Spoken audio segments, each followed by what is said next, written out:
In terms of traffic acquisition, what works most in your experience nowadays? Is it Amazon PPC or SEO, GEO, whatever? Well, what are the best traffic acquisition channels nowadays, or customer acquisition channel? Well, I think it's all of the above. If you're a product brand, you have to be on Amazon and you have to have a DTC site. Even if you're a big B2B brand, like we've got Fortune 500 companies that we work with, the majority of their sales come from the B2B environment. They're shipping container loads to big retailers. Yep. We live in a pay-to-play world. You must have PPC advertising. You must defend your brand terms at all costs. There's a lot of debate out there, people that say, oh, I don't want to defend my brand because I already have organic search for my brand. I think it doesn't work. Because if you don't defend your branded keywords, your competitors will steal your branded keywords and then your ranking will fall, whether it's Google or Amazon. So you must defend your brand. And then you must find your audience and serve PPC ads to bring in new to brand through PPC or customer. We don't care which channel they're on. And we can do it on all of them through the Amazon platform. I mean, our mission is to make brands famous. I don't think there's been a time in history except for 1945 where it is inexpensive enough to truly build a brand for the next 100 years that it is right now. It won't last, but this is the moment right now.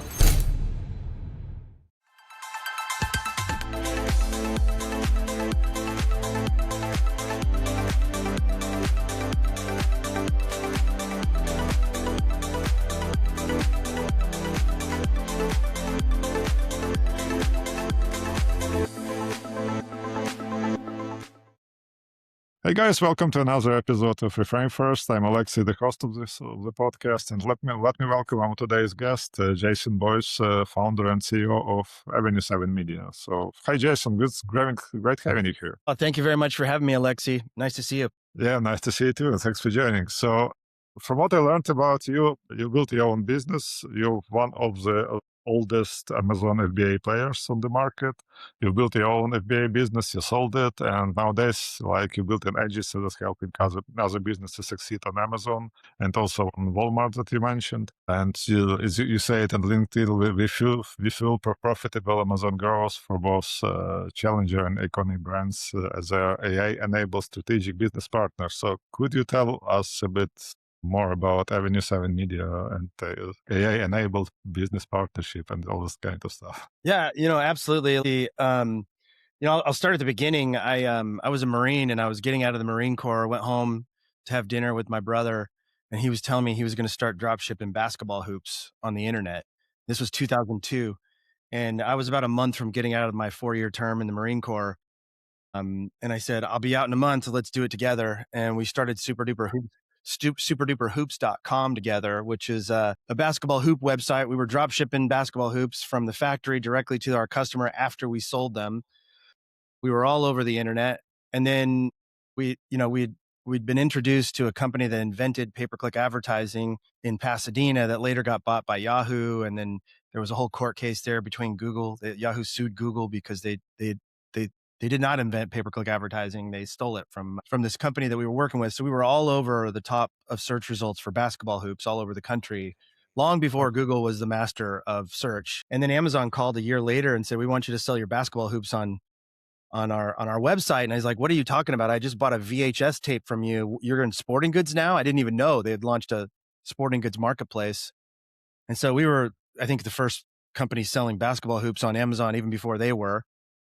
We built that. We expanded into many categories. We were a reseller to start with and then developed our own brand, became a top 200 Amazon seller for about 17 years, sold that business, and then started as a consultant. The one thing that I'll tell you about the difference between being a Marine and being a big Amazon seller is that the Marines was easier. I had more time off in the Marines, and it's not always on. The Amazon never closes its doors. And so it was just a constant challenge, especially in those early Wild West years. Yeah. I was working long hours, long days for a very long time with my brothers. And, so I was happy to have that exit. I decided to become a consultant on Amazon because it's really challenging for brands to understand. I say this all the time, e-commerce is deceptively complicated. Amazon e-commerce is 10 times more complicated. Yeah. It seems like the easiest thing in the world, Alexei, but it is very difficult. And so I decided to become a consultant. I had a couple clients. I would give them 45 things that they needed to do before our next call. They were busy people. They couldn't get to any of it. So I was a bad consultant. I said, just forget it. Just give it to me. I'll build the team. I will do the work for you. I'll be an extension of your team. And that's how Avenue7Media was born, as a full service agency where we did everything.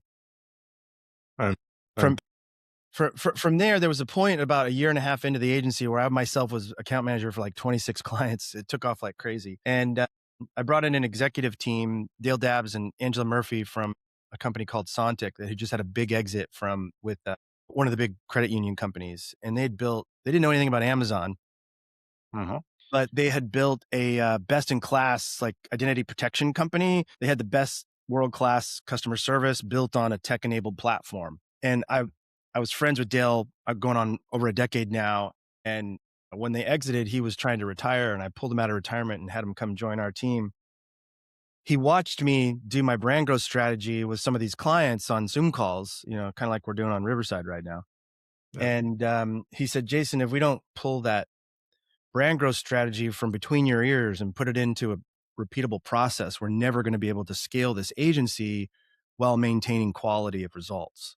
And so that began like a year and a half long process of developing what we call the 7 avenues strategy. And, we tried to get it down to 3 avenues, but e-commerce is complicated and Amazon is 10 times more complicated. So the most we could pare it down to is a 7-step process for growing a product brand that is truly an e-commerce strategy. We've been vetting that with our clients now for about 5 years. It works beautifully. It simplifies and takes chaos and turns it into clarity. And more recently, Alexi, we have been productizing that 7 avenues strategy into a AI software tool called Av7.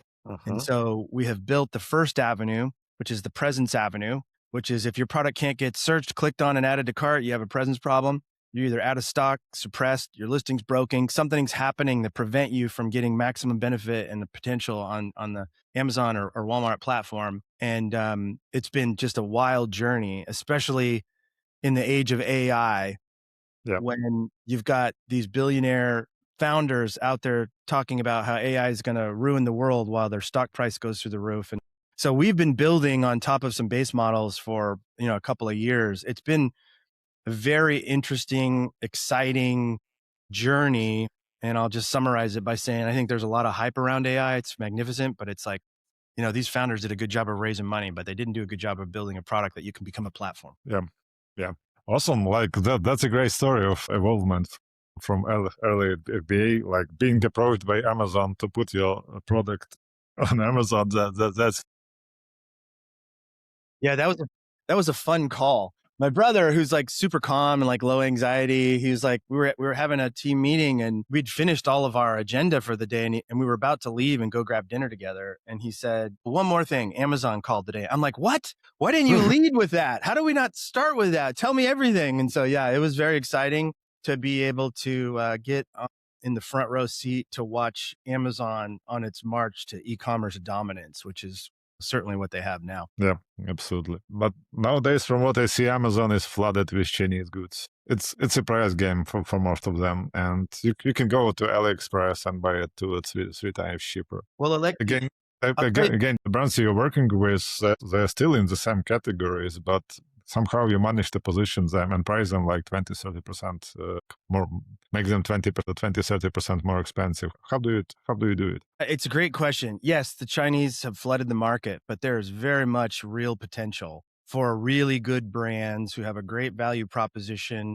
It starts with the product avenue. That's the 6th avenue of the 7. And, the creative is the 5th avenue. You have to be able to build your brand and justify a premium price. Here's the way. None of our clients, we've got 70 some full service clients. We have even more clients that come to us for one-off work. None of them are the lowest price in their category, but they all have bestsellers on their catalog. And how do we do that?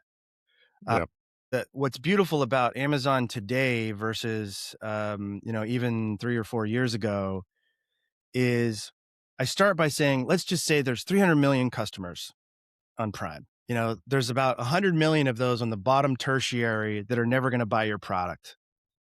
they're going to only buy the cheapest price. The audience that we're going to target on Amazon and frankly off Amazon and bring them on Amazon or to your website is the group that's like my wife, who's on the top 100 million of that audience base, who will never buy the cheapest product because she doesn't trust it, right? And so you're not going to be able to sell to the entire audience base on Amazon. But think about that. There's still 50 to 100 million consumers that want to feel something about a brand, that want great quality and are willing to pay more for a product that's not junk. And the key in the traffic avenue, which is our third avenue, is to make sure that early on when launching or when we take over an account for a brand, we find who that audience is. And we can do that in the best data clean room, I think, on the market. It's called Amazon Marketing Cloud, AMC. So we find your audience as early as possible. We layer PPC advertising on top of just that audience. We're only serving PPC ads to just your audience. And then we move upstream. We call it the stair step to the cloud into DSP. We do display, online video, all the way up to CTV. And we get the messaging right. We identify who those customer personas are. We put the creative together so that that audience that we've now identified sees themselves in the listing, in the messaging, in the copy. And we only serve traffic to them. They convert higher. They become more loyal. And it's a great way to grow and build a brand that not only succeeds and thrives on Amazon, but meets our mission, which is to make our brands famous, or our brands that are already famous that we work with, defending their position against, other guys.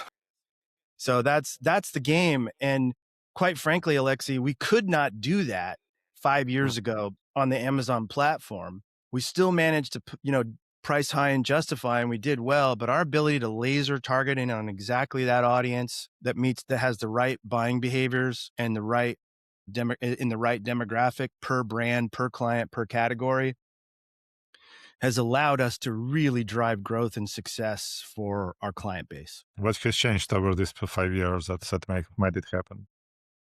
Well, the Amazon Marketing Cloud, to be able to access what I think is the largest database of customers in a transparent, customizable way, that Amazon has presented has made all the difference. The ability for us to, look, one of the old sayings way back in the day from Amazon, they'd say, Meta knows what you like, Facebook knows what you like, Google knows what you search, Amazon knows what you buy. Amazon has more buying behaviors of the largest audience group anywhere right in Amazon Marketing Cloud. So if you go to Google DSP, that is a black box. You have no idea. It's all algorithmic. You have no idea. You can't do SQL queries. You can't zero in, customize your audience to be able to do what I had described previously. Amazon, who historically has been kind of a black box company, really has created magic in a box in this AMC, Amazon Marketing Cloud. It's the most transparent, it's the most customizable, and it helps brands who are not Chinese manufacturers selling on price only win on that platform.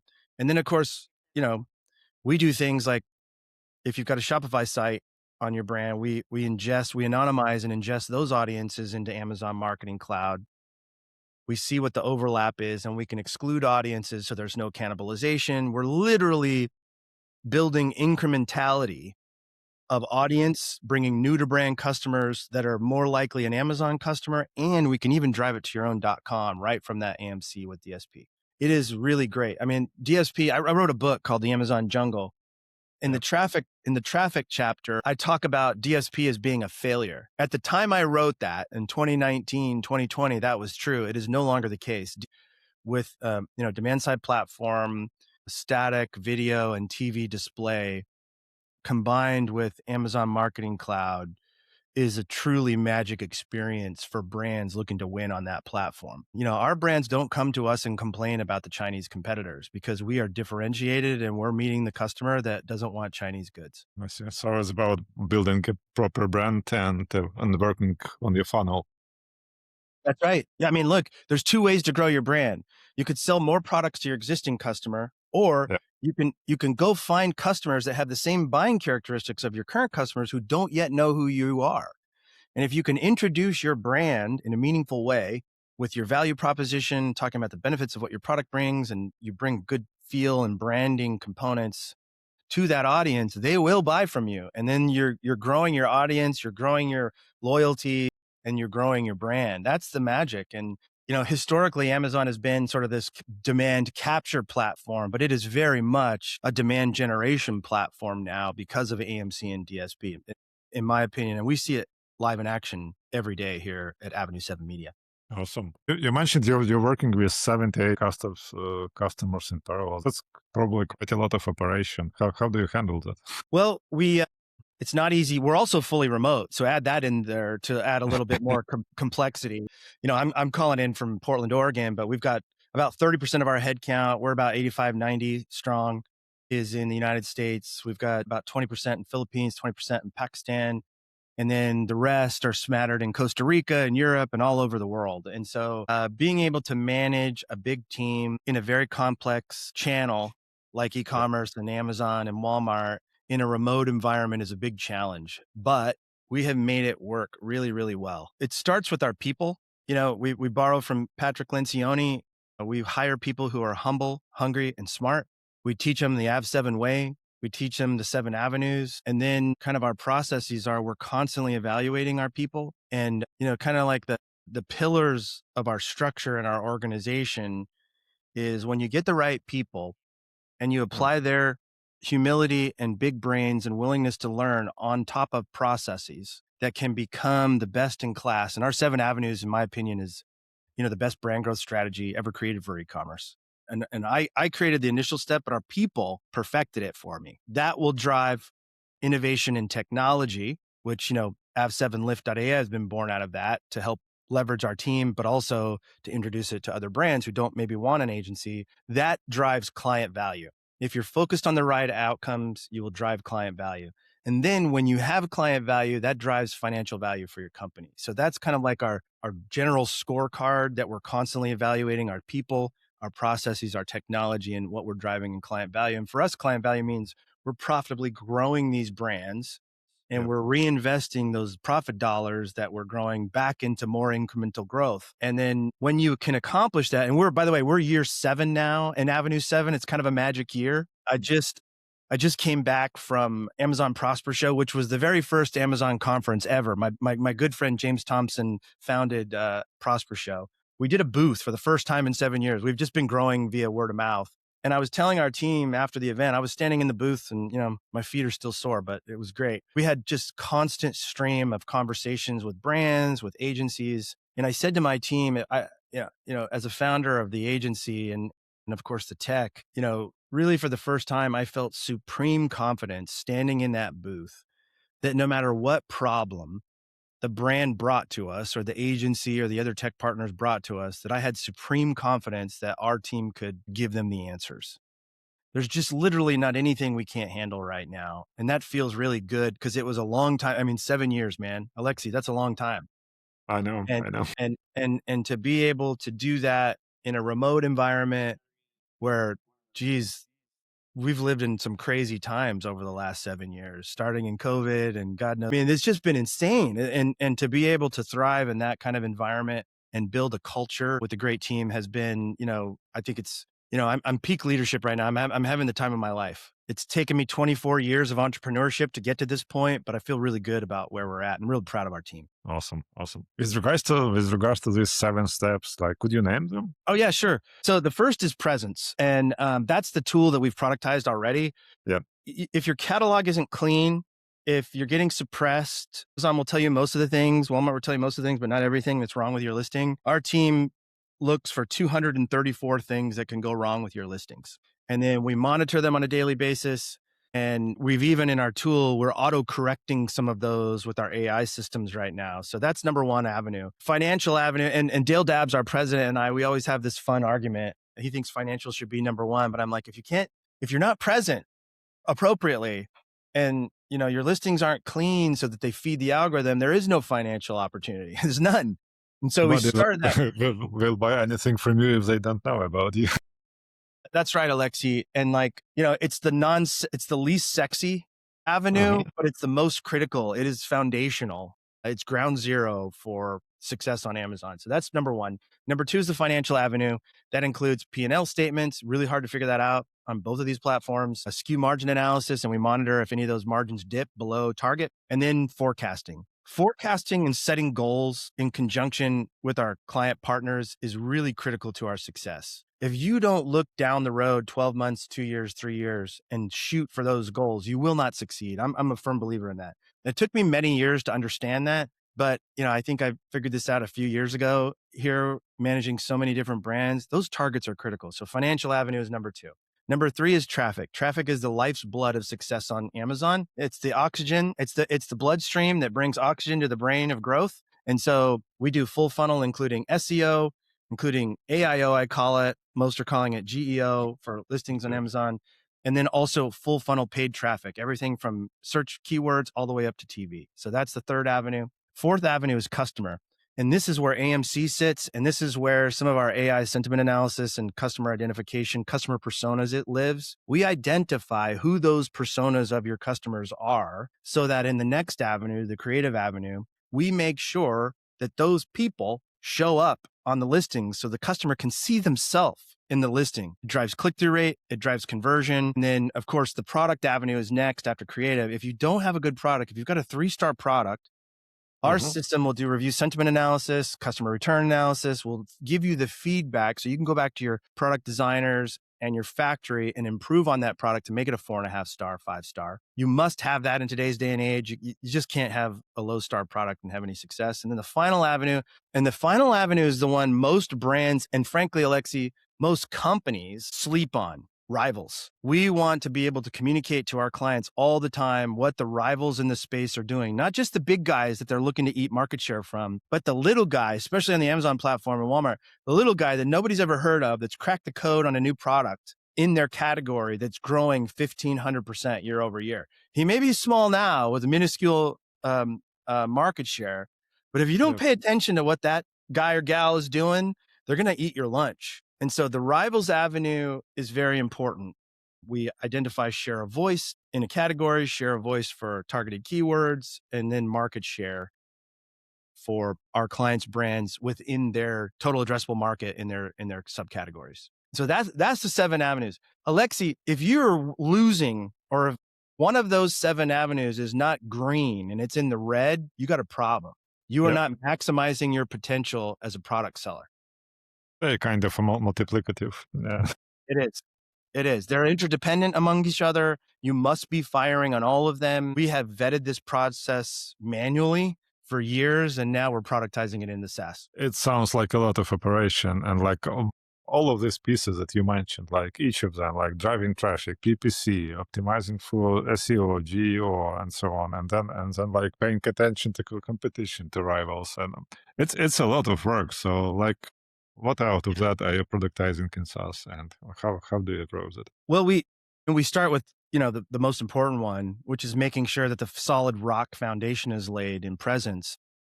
Yeah. And our tech stack is just as complicated as the 7 avenues. The first layer is the data layer. And God bless Amazon, but their data layer sucks. We have to do an enormous amount of modeling of data. And we spent we've been doing this since 2020.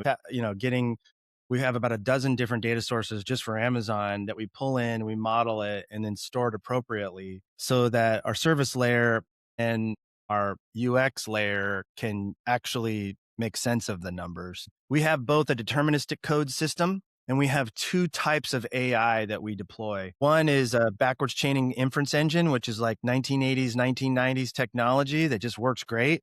We have certain workflows where it's perfect. It doesn't hallucinate. It's cheap to run and it works beautifully. But then we also have LLMs that can do, we deploy LLMs on top of our stack for things that LLMs do really well. LLMs do a great job of synthesizing data, summarizing data. It does a great job of identifying multi-step processes.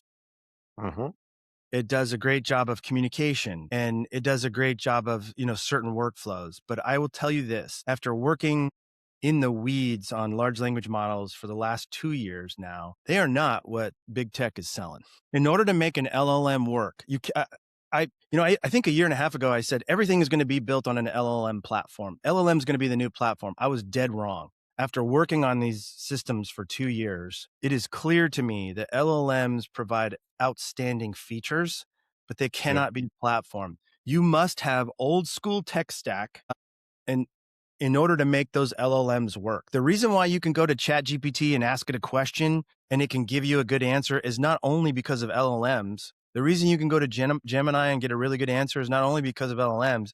They have a massive amount of deterministic code infrastructure to keep those things honest because they hallucinate. They're like my 11-year-old. They make up these profound, great stories all the time that are not based in reality. You must not allow that to be delivered into your SaaS tool because you will lose trust immediately. And then the second part that I think a lot of people who aren't working directly with don't recognize yet, tokenization is freaking expensive. Yeah. If everything that we've built was only on LLMs, we would have to charge such a high price to cover our costs that our average seller or brand couldn't afford our SaaS. I mean, the tokenization is outrageous. It's not like in the old open source software days where you could go get an open source library, you could bring it in, you could put it in your hosted environment, whether it was local or, on cloud, and really cost effectively, you can make a lot of money. Your costs are very low. The tokenization, the power hungriness of the current models of LLMs makes it unsustainable, I think, as a platform for any company except companies that can raise trillions of dollars and burn cash like it's never going to end, like OpenAI. Awesome. In terms of technology in your SaaS, well, what are you working on right now? So what is there in production? So we've got live now the Presence Avenue. So our workflow is we sign up a client, we download their catalog, we do an analysis and show them all of the holes in their catalog. Like one product on Amazon has 1,000 fields that you have to enter data in. 200 of those are required. Because of AI, that's more than at any time in the last 20 some years I've been in the Amazon game. They're requiring more and more required attributes. They're not telling brands that they have to fill out those values because they use it for AI, for Rufus. Walmart uses it for Sparky. They need more data and more attributes. And if your product doesn't have all the required attributes filled out, it will never win. And so we start there. We developed what we call a source of truth. We have a PIM, a product information management system, where we store your products in terms of what good likes, what you want on the front end on Amazon and the back end. And then every day we're comping that source of truth against what's live on the front end and the back end. Any breaks, our system automatically fixes it. Additionally, anything that if you get suppressed, which is a big problem with Amazon, if your listing gets taken down, if you have a compliance issue that could drive your account to suspension, we're identifying all those things ahead of time. We're calculating the financial risk and we're delivering root cause analysis and guidelines to fix it. Or you can connect to our agency through a click to fix button, and our team on a one-off basis will fix it for you. Now that product is live. We're in a closed beta right now, and we're welcoming a good chunk of brands that are a good fit for us to test out the product and provide feedback. Next is the financial avenue. So you're kind of building avenue by avenue. We're going to keep adding avenue to avenue. Financials next. We're already doing some rules in the traffic avenue. One thing that happens on Amazon all the time, if you have a presence issue, your product can become ineligible for ads, but you're still spending money on it. And so we alert brands that, hey, this product has a problem. You might want to downbid your campaign until you fix the problem, and then you can upbid it when it's fixed. So we're just going to keep going through and productizing, like I said, every single avenue. And we'll use AI as sort of the orchestrator to take a look at the biggest priority that's either impacting your business negatively or positively, be able to synthesize that data and present to you in any form you want, written, audio, whatever, what you need to be focusing on as a brand owner today. That is, as far as I know, Alexi, there's never been a brand growth strategy tool created for product sellers, and we're building the first. Awesome. That's a good one. In terms of Not easy, but it's fun. We're having a good time solving these problems that make brands pull their damn hair out. Yeah, for sure. Like, and these are quite valuable insights for the brands. Yes. In terms of traffic acquisition, what works most in your experience nowadays? Is it Amazon PPC or SEO, GEO, whatever? What are the best traffic acquisition channels nowadays, or customer acquisition channel? Well, I think it's all of the above. If you're a product brand, you have to be on Amazon and you have to have a DTC site. Even if you're a big B2B brand, like we've got Fortune 500 companies that we work with, the majority of their sales come from the B2B environment. They're shipping container loads to big retailers. But even those brands who come from B2B, in order to survive and thrive in the next decade or two, I believe strongly they must have direct sales channels. And that includes Amazon, which is half the market here in the US, as well as DTC. And they need that to get that product avenue information, that creative feedback, that direct feedback from a real customer with a credit card, not some buyer who's an intermediary who doesn't really truly understand the feedback that his customers have on a product that he buys. And so I think first of all, you got to start with the direct. It doesn't matter how big you are, how small you are. And if you're small, you got to start direct. That's pretty much how most of these brands get into stores. They build a big brand following. Next, you must have a strong SEO. SEO is not dead. Yep. With AI marketing abilities, you can build up really good AI. I call it AIO, but there's like 3 different letters that are floating out. GEO is, AI. You need to pop up an AI, and you need to be able to online provide enough data either on Amazon or on your own direct channel that answers the questions that most consumers ask when they determine which brand or which product category to go to find a product that solves their need, right? You've got to do that. We live in a pay-to-play world. You must have PPC advertising. You must defend your brand terms at all cost. There's a lot of debate out there. People that say, I don't want to defend my brand because I already have organic search for my brand. But I think it doesn't work, because if you don't defend your branded keywords, your competitors will steal your branded keywords, and then your ranking will fall, whether it's Google or Amazon. So you must defend your brand. And then you must find your audience and serve PPC ads to bring in new to brand through PPC. You must have display.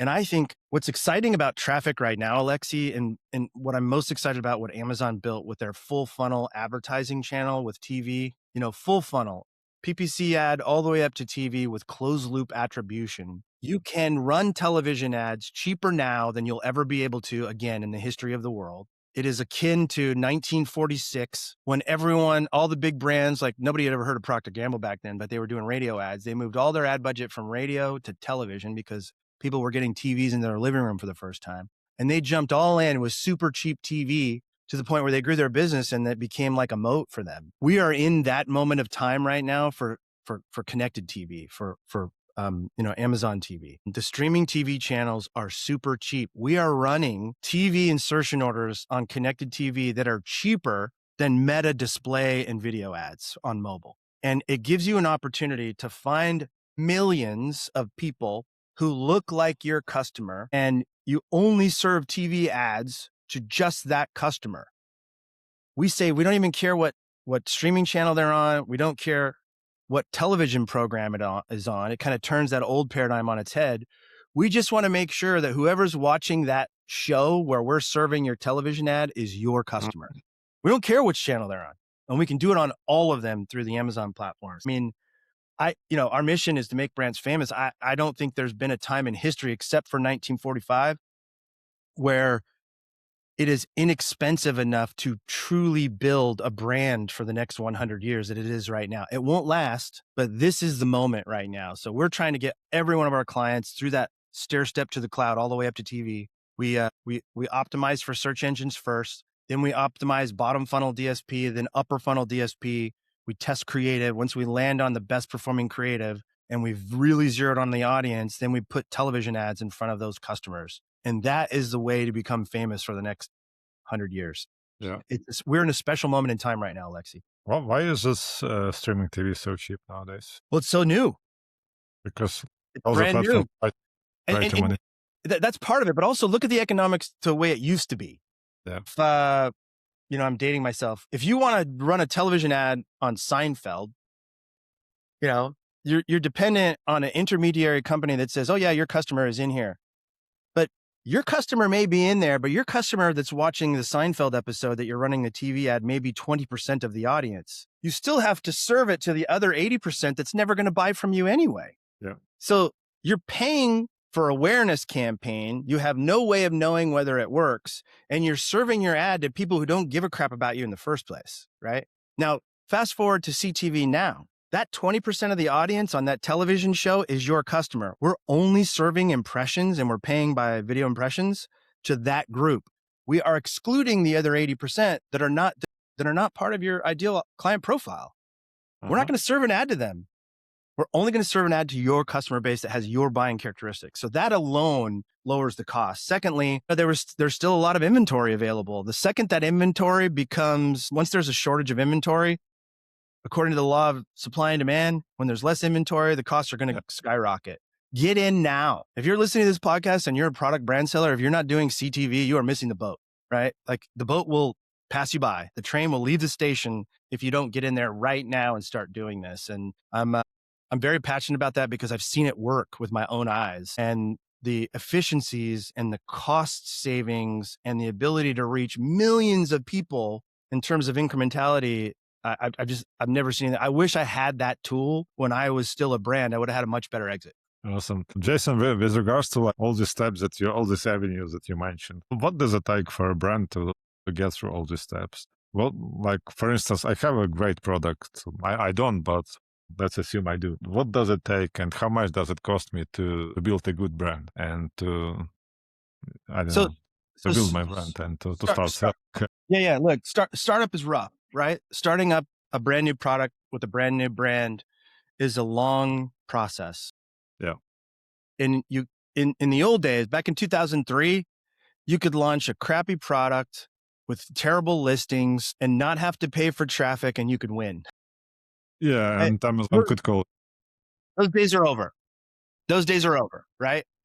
And so you do need some startup capital. You can launch a brand on Amazon. I would stay very focused on the product avenue. Do as much rival research as you can to make sure whatever product you're introducing provides a real differentiated offering. If you're just doing an also ran and you don't have a brand, you're competing on price with China. Yep. And you cannot win that game. That's a losing game. If you can, it starts with that product avenue. It starts with that research. Can I introduce a product and then layer on a creative brand story around that differentiates myself and my brand from everyone else? You need to have that. If you're well-funded, you don't have to have that. And we can use data on the Amazon platform or on, you can use your Shopify results and customer feedback there in order to evolve to that place. But it's always better to start there. If you have that, I don't want to say organically grow because that's not true. You have to have some ad budget. And it all depends on which category you're in and how much the traffic and competition is. If you're in a low trafficked category, maybe you need 10 grand, maybe you need 20 grand. If you're in a if you're trying to launch a brand new collagen supplement on Amazon, you're going to need significant funding, right? Because that is a highly saturated category with rivals in there who know how best practices on the Amazon platform work, and they're expert at it.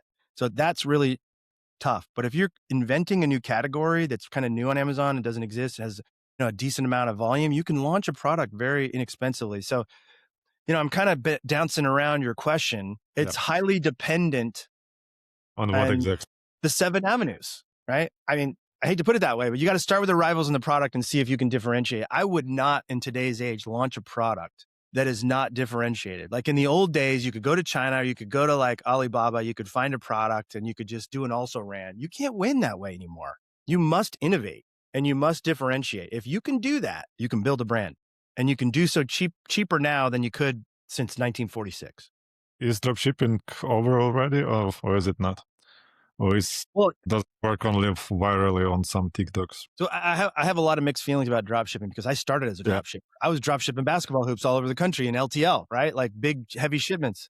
We're talking 500-pound basketball hoops, 72-inch glass backboards with 6-inch steel poles, right? So the dropshipping game is the reason I am where I am today. Technically on Amazon, dropshipping is no longer an allowed fulfillment option, but there's folks that do it. You can certainly dropship through a direct-to-consumer channel. It's a much harder game now than it was when I first started. And I frankly, here's the good use case to use dropshipping. If you're passionate about a category and you want to learn more about what the competition is, go find some of the manufacturers, see if they'll dropship for you, see if you can get some incremental sales for no other reason other than to learn that category and those products inside and out. Foosball tables, we did that. We dropshipped foosball tables. That was another expanded category we had. We learned everything.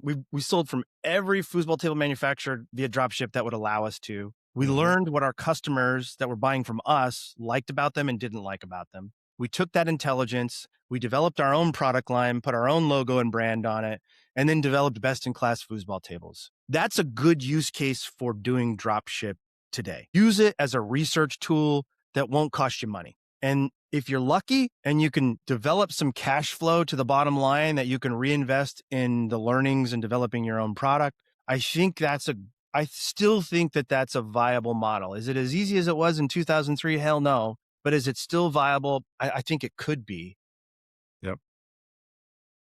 But, that's how I started. I wouldn't be here without drop shipping, right, Alexi? So, even though Amazon doesn't allow it, I know there's drop shippers on the platform, but you just got to be smart about it. It's not an end all be all. Don't be a drop shipper forever. Use it as a tool to get to your own brand, find out the weaknesses there, and develop something new and exciting that's differentiated.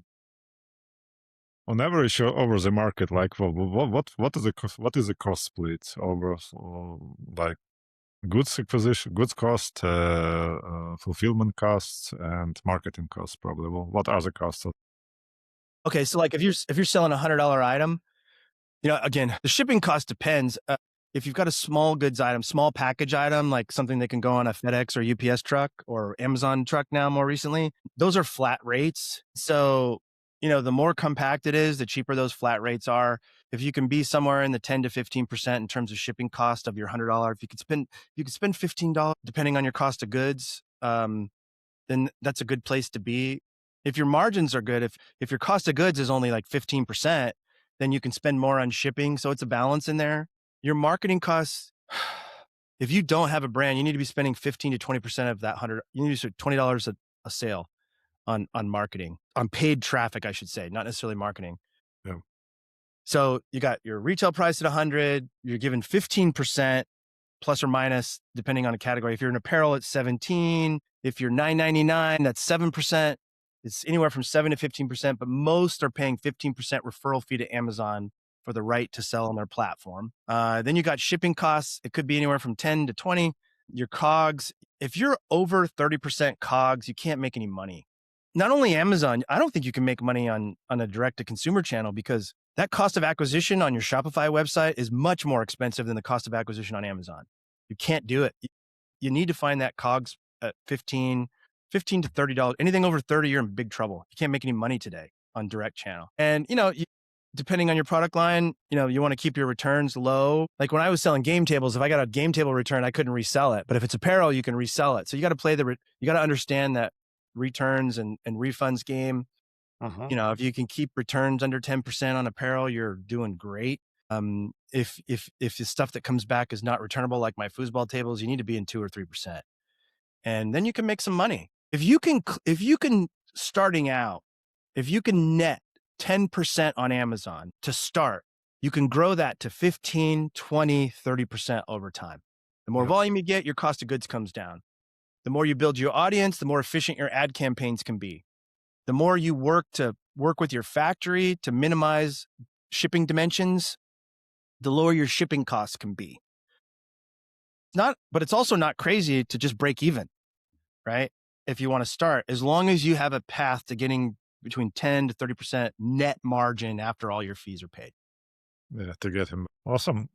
Maybe the last one would be, what do you think about the future? So where does it go, and what your bets are, and what you're building towards that? Actually, you're building your avenue by avenue, but in general, what your bets about the future? Well, I'm an optimist. I think the future is very bright. I say this to my team all the time. I've waited my entire career for a moment like we're in right now.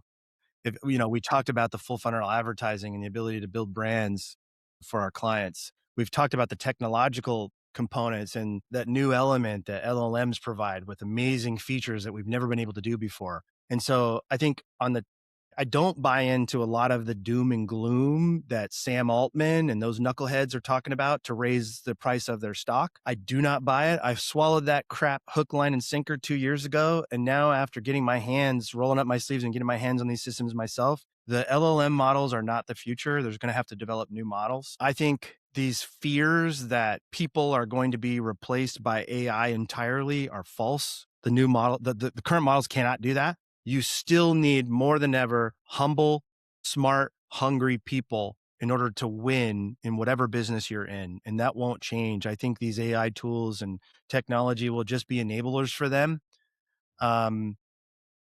And, one topic that might be worth us unpacking a little bit is this idea of agentic shopping. Yep. ChatGPT just shut down some of their division there. Amazon has Rufus, and they're even, for the first time ever, I never thought I'd see this. In 24 years of being in that platform, Alexi, I never thought I would see Amazon use AI to go find products off of Amazon and allow their customers to leave Amazon and go to a brand website. It's crazy. I don't know how long that's going to last, but they are, I think, trying to eat market share with this agentic shopping piece. Mm-hmm. And I was, I'm talking to a company about potentially being an advisor that's big in this agentic shopping space. They're a big believer in it. It's coming. It's going to happen. But here's the problem. Everyone came out and said when OpenAI and Anthropic and some of these guys were building these agentic shopping tools that Amazon was going to die. I heard the exact same thing 15 years ago from Google and Facebook when they were talking to me about how they could build an online marketplace. And their marketplaces are terrible. Google and Facebook. And they've tried tons of different leaders, tons of different iterations, and it still sucks, right? And here's why. 2 reasons. They don't understand the presence avenue, and they don't understand the importance of catalog and getting the data sets right to deliver a clean, authentic, great experience for a customer. That's number 1. And number 2, they cannot deliver to your door tomorrow. Amazon cracked the code on this. When they went from whatever the shipping delivery date was, when Amazon went to whatever the shipping delivery date was to 2 days, their business grew 40%. When they go from 2 days to 1 day shipping, it grows 70%. Now they're testing 1 and 2 hour deliveries. The increase in volume with those in the metro areas right now are up 100+%. Instant gratification in delivery of goods bought online is the magic elixir. And until OpenAI invests $500 million, maybe $500 billion into building a logistics network that's comparable to what Amazon has done to deliver fast, they will not beat Amazon. And so I think we're going to see a lot of the same over the next years and 10 years where Amazon continues to remain dominant. Any of the agentic shopping guys that invest heavily into figuring out logistics networks, maybe they'll partner with Amazon and that will work for them so that they can deliver fast. But until they understand that presence avenue and the importance of it and delivering good, they're not going to kill Amazon. The Amazon killer has not been born yet, as far as I can see. That's what I would say about the future. I'm optimistic. I think the future is bright. I'm really excited to be living in this day and time with so much innovation and AI and all this stuff. But I think there's a lot of hype around it. And if you can cut through the crap and get to what's great about these tools, you can really build a great business. Yeah, for sure. Awesome. That was a great discussion, and we came to a great end. The future is bright and the present is bright. So thanks a lot for this conversation. Is there anything else before we wrap it up? Is there anything else you would like to add? No, I mean, Alexi, thanks for inviting me. I love talking about these topics. I'm really passionate about them. And so I jump at an opportunity to talk to interesting people like you on this great podcast. And so I appreciate the invite. Hopefully we can do it again sometime in the future. For sure. Let's reiterate how it goes with your avenues in sales. Yeah. Awesome, Jason. Thanks a lot for the discussion and the best of luck for you. Thank you. Same to you, Alexi. Yeah.